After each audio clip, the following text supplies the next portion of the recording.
Herzlich willkommen bei AT Zimmermann. Ja, heute haben wir so ein bisschen so ein Halsschlagader-Poch-Video. Es geht nämlich ums Service Center Augsburg und um meine Wenigkeit und um den Kunden, der hier zwischen zwei Stühlen steht. Und im Endeffekt geht es um so ein blödes kleines Teil vom Nebelscheinwerfer. Ich fasse mal ganz kurz zusammen, was denn eigentlich passiert ist. Der Kunde war mit seinem Modell Y Performance-Fahrverhalten extrem unzufrieden. Vorderachse so Go-Kart, Hinterachse Lincoln Town Car. Er hat bloß gelacht, als ich ihm das so gesagt habe, meine Beschreibung vom Fahrverhalten. Er hat gesagt, ja, das würde er so unterschreiben, und er war super begeistert nach der Achsvermessung. Erstmal Kunden natürlich glücklich gemacht. Was aber noch passiert in der Werkstatt, was wir immer inklusive bei einer Achsvermessung kostenlos obendrauf machen, eine Hauptscheinwerfer- und Nebelscheinwerfer-Einstellung. Und hier haben wir wirklich das Problem gehabt. Hauptscheinwerfer hat sich super einstellen lassen, Nebelscheinwerfer links auch.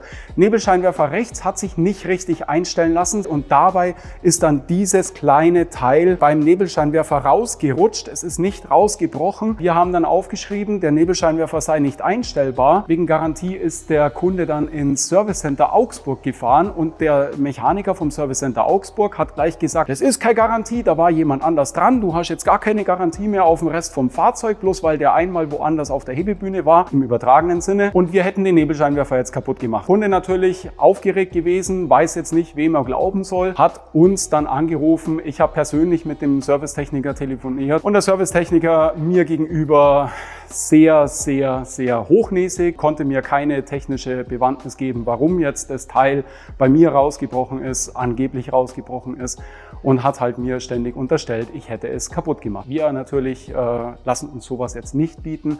Wir haben zum Kunden gesagt, wir schauen es uns an, und das tun wir jetzt auch. Ihr müsst hier eigentlich die Rathausschale wegmachen, wenn ihr richtig gut hinkommen wollt, oder hier diesen Radlauf wegmachen. Hier übrigens, wenn es das Tesla Service Center macht, wenn die hier den Radlauf wegmachen, brechen ganz oft die Niete.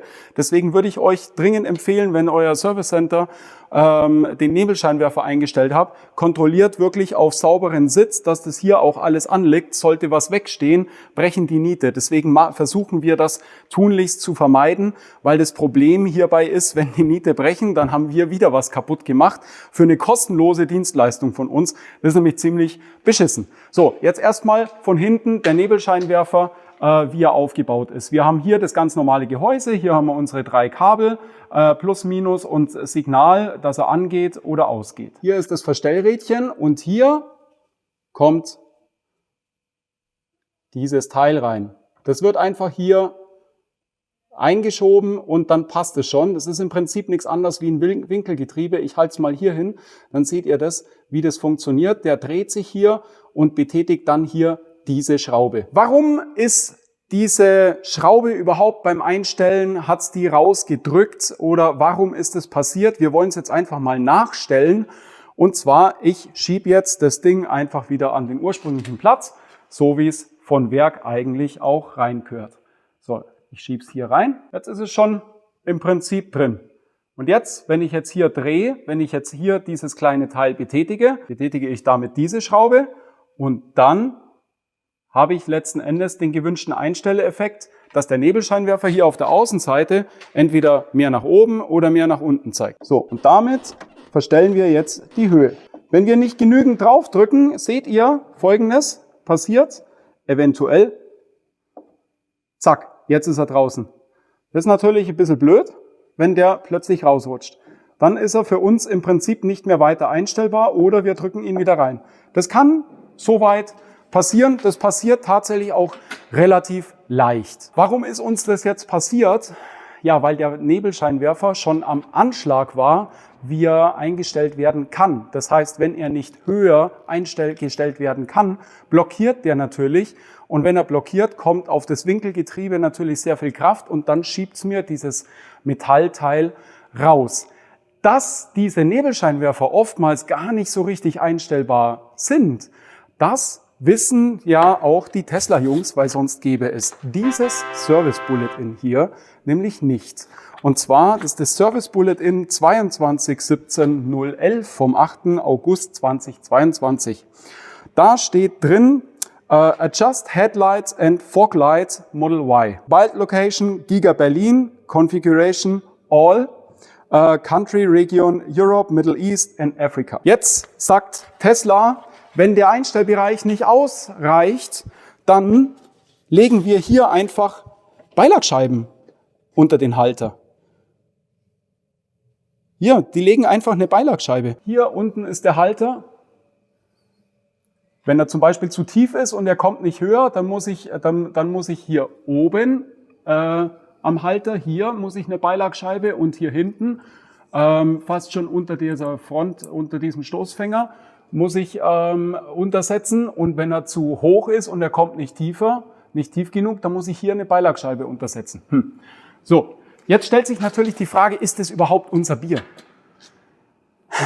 Wir sagen, wir stellen die Scheinwerfer ein, solange sie auch einstellbar sind. Wenn sie nicht einstellbar sind und an ihre Grenzen kommen, das sprich, der Scheinwerfer blockiert irgendwann, weil er am Ende des Einstellbereichs ist, weil der Halter so scheiße schief angebracht ist, ja, sorry, Tesla, dann ist es doch nicht mein Bier als Werkstatt, wenn es das Ding schon rausdrückt, weil ich nicht weiter einstellen kann. Dann braucht ihr doch dem Kunden dann nicht erzählen, wir hätten es jetzt kaputt gemacht. Lieber Servicetechniker aus Augsburg, du hast doch bloß keinen Bock gehabt, dein Service Bullet in ordnungsgemäß durchzuführen und hast deswegen einfach mal behauptet, wir hätten da was rausgebrochen. Ich sehe da kein einziges Teil, was gebrochen ist oder sonst irgendwas.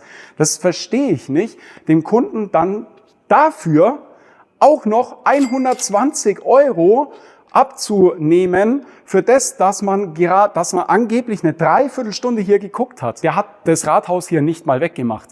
Der hat bloß von der Seite so reingeblinzelt. Ich zeige euch mal, wie das aussieht, wenn man von der Seite bloß so reinblinzelt. Hier, schaut mal her, der hat hier einfach nur ein bisschen weggemacht. So, und jetzt da hinten hier könnt ihr die Einstellschraube erkennen. Dieses Foto hat ihm quasi jetzt als Beweis gedient, dass ich da was abgebrochen hätte. Das Problem ist, es ist eine Lüge. Ich habe nichts abgebrochen, ich habe nichts kaputt gemacht oder sonst irgendwas. Ich habe mit ihm telefoniert, ich habe zu ihm auch gesagt, gut, der Kunde kommt vorbei, wir schauen uns das an, wir machen auch ein Video. Er bloß so, ja gut, dann mach doch. Gut, machen wir. Ja Leute, ich habe jetzt den Nebelscheinwerfer quasi schon repariert. Ich habe das Ding da wieder reingeschoben, was ja total schlimm war. Wir bauen ihn jetzt soweit wieder zusammen. Wir haben oben in der Werkstatt unseren Scheinwerfer-Einstellplatz mit Scheinwerfer-Einstellgerät und werden das dahingehend dann noch komplettieren. Ich habe jetzt dem Kunden fairerweise angeboten, in Gottes Namen, dieses eine Mal machen wir jetzt das Tesla Service Bulletin, indem wir da fuschermäßig Beilagscheiben zu unterlegen, anstatt dass Tesla könnte ja auch einfach die Fertigungstoleranzen verringern. Oder im Umkehrschluss, wenn es regelmäßig nicht funktioniert, den Einstellbereich der Nebelscheinwerfer erhöhen. Aber wir müssen jetzt in dem Fall fuschen. Was ich euch grundsätzlich sagen will, wenn ihr ins Tesla Service Center geht. Im Gottes Willen, nicht alle Tesla Service Center sind irgendwie so dermaßen scheiße zum Kunden. Und sorry, das kann man nicht anders umschreiben. Sowas von kundenunfreundlich, das geht einfach nicht. Der Tesla-Mitarbeiter, der so mit dem Kunden umgeht, der sägt an seinem eigenen Arbeitsplatz. Nicht, weil ihn der Chef rausschmeißt, sondern weil das schlecht für die ganze Marke ist. Die ganze Marke verkauft deswegen immer weniger Autos und es liegt nicht an mir, weil ich diese Fehler aufdecke, sondern es liegt an der Ursache. Ich finde es wirklich traurig, dass ich das eigentlich sagen muss, weil die Kunden, die lieben die Fahrzeuge. Jeder Kunde sagt, er ist begeistert von den Fahrzeugen. Das sind wirklich geile Fahrzeuge. Die haben einen großen Schwachpunkt, das ist das Fahrwerk. Okay, gut. Aber bis aufs Fahrwerk gibt's noch einen maximalen Schwachpunkt, und zwar, das ist die Servicequalität und nicht nur die Qualität, wie die Teile hier wie die Autos teilweise die Werkstatt verlassen, sondern auch die Qualität, wie man mit dem Kunden umgeht. Und der Kunde, liebe Service Center, ist nicht euer Feind. Der Kunde gibt euch da euren Arbeitsplatz.